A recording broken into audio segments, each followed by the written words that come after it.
大家好，时间过得真是太快了，一转眼又到了每年该种最后一批黄瓜的时候了。这一批是我们提前在室内培育好的黄瓜，前几天我们把它拿到户外，现在练苗已经有2-3天了，可以移栽到地里面去了。这批黄瓜的苗龄已经有4周了，大家看一下，已经都长这么大了。如果再不移栽的话，就有点晚了。现在是8月的下旬了，我们这批黄瓜如果是选择移栽在户外的话，可能就稍微有一点点晚了，所以我们是准备把它移栽到棚里边。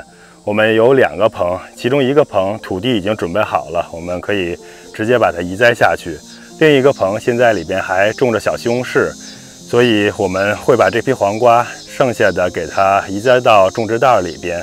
等到回头我们把西红柿给拉秧了，我们再把种植袋搬到棚里边去就行了。大家等一下就跟我们一起来看一下，看看我和丽丽是怎么样配合来移栽种植这秋天的最后一批黄瓜的。这块地方就是我棚里边用来准备种黄瓜的地方，两边各种1排，每排大概能种个17、18颗左右。还是由我先来刨坑，然后丽丽分苗。刨坑之前给大家介绍一个这样的小工具，这个小工具用来平整土地还是挺好用的，给大家稍微演示一下。基本上就是，如果你大概把土地平整好了之后，可以用这个在上边稍微的滚一滚。这样的话，一方面能平整土地，另外一方面，如果有一些大一点的土的颗粒的话，它也能把它打碎。我们还是沿着滴灌带来刨坑，大概是每2个滴孔，也就是16英寸，40厘米左右刨一个坑。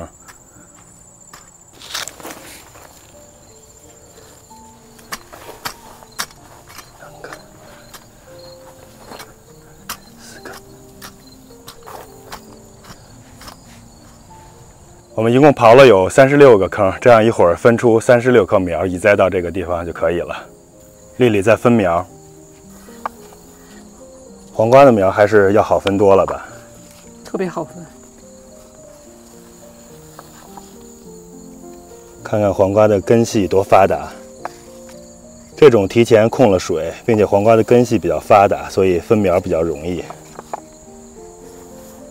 这是不同的品种。还是把2个品种的瓜分别放着吧。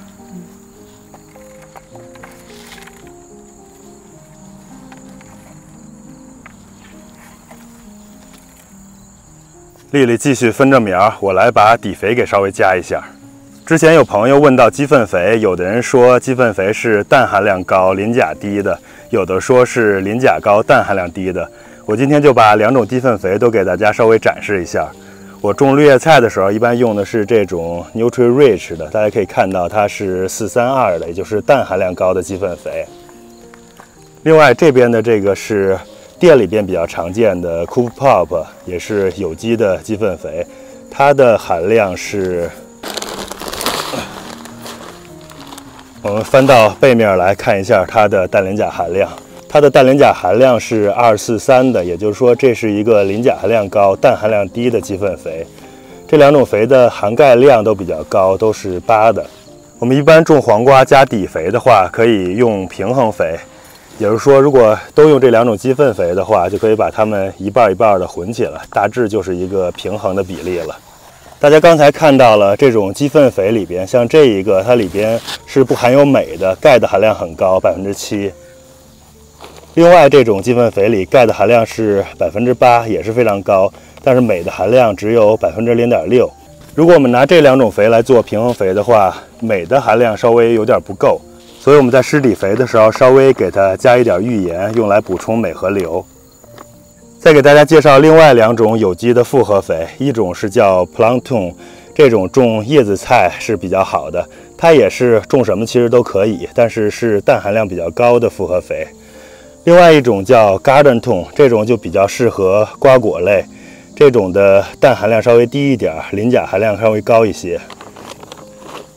来看一下，这个就是我常用的给瓜果追肥的344肥料，它是磷钾含量比较高，氮含量稍微低一点的，然后钙是5%，镁和硫的含量都还可以。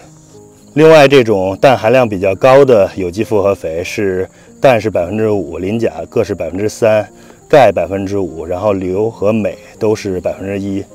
所以一般大家给瓜果类施平衡肥作为底肥的时候，这2种肥料是一对比较好的组合。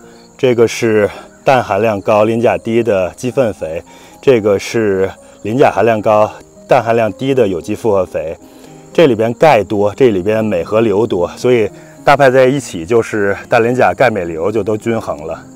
另外一种有机平衡肥的底肥组合就是这2种，左边的鸡粪肥是磷钾含量高、氮含量低，右边是氮含量高、磷钾含量低，它们凑在一起也是氮磷钾钙镁硫都是均衡的。像这次我使用的2种鸡粪肥的组合来做平衡肥的底肥，那么就需要额外选配浴盐，这样的话把它们3个组合在一起，那就是氮磷钾钙镁硫都均衡的平衡肥了。这个桶里边现在装的就是 Nutri-Rich， 是这种氮含量高的鸡粪肥。我现在刚刚打开的这一袋是磷钾含量高的，我就这样直接把它倒进去，然后稍微的混合一下就行了。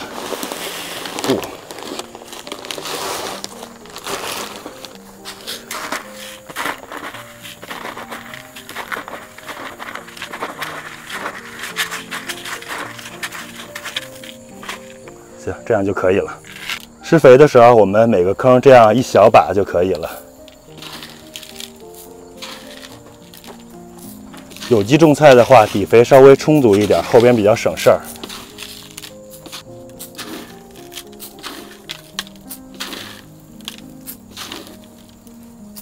浴盐我们就撒上1点就行了。一般你要是用勺子的话，就是1茶勺；用手捏的话，就是大概这么多就可以了。这个是丽丽分出的2盒苗，是2个不同品种的，我们分别种在2个区域。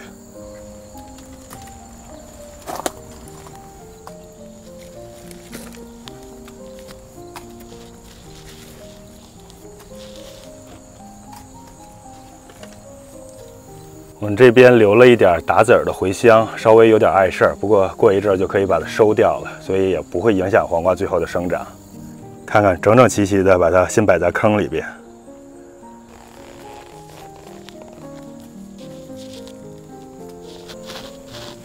丽丽一般埋土的时候比较细致，会把土和肥稍微混合一下，然后比较仔细的把苗栽进去。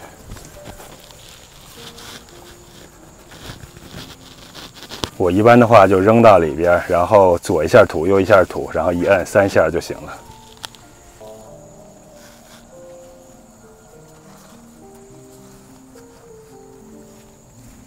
一般如果有滴灌的话，栽苗的时候尽量让移栽的位置离滴灌孔稍微近一点，这样的话水滴比较靠近根部，比较容易吸收水分，尤其是在幼苗的时期。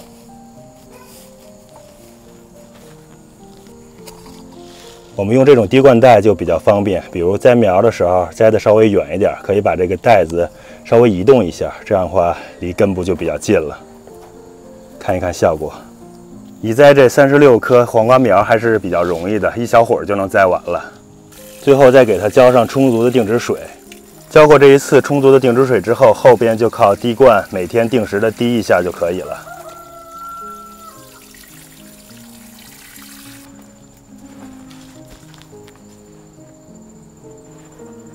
看看这种特别漂亮的毛毛虫，特别的喜欢吃茴香。看看正在大口的朵颐，吃着茴香种子呢。很多人家里种那些花，专门来吸引这种蝴蝶，是一个特殊的品种，但是我不知道是叫什么。这种毛毛虫据说最后变成蝴蝶也是特别漂亮的。这毛毛虫的颜值，一般我们要是抓它来喂鸡，小朋友们都是不让的，都觉得这么漂亮的毛毛虫喂鸡实在是太不忍心了。这是我们的新棚，现在还有一些小番茄长着，看看这些。我们黄瓜也是打算种一部分到这个新棚里边的，但是现在我们又舍不得把这些番茄给拉架，所以我们先暂时把它种在种植袋里边，到时候等这边的西红柿都拉架之后，我们再把它搬到棚里边就行了。看看西红柿还不少呢，大西红柿也还有一些，看上面还有发白的。这种黄色的蜂窝西红柿不是太多了。这是我提前准备好的种植袋，里边都装满了土了。种植袋大概是有7、8加仑，不是很大，但是种黄瓜应该是绰绰有余了。丽丽也已经给我分好了10颗黄瓜苗，我现在就把它种下去。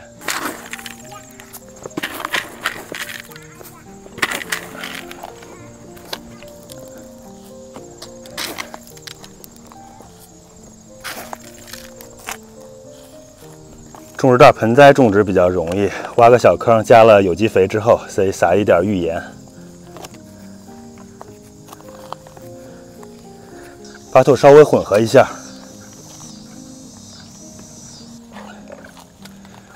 然后把苗放进来。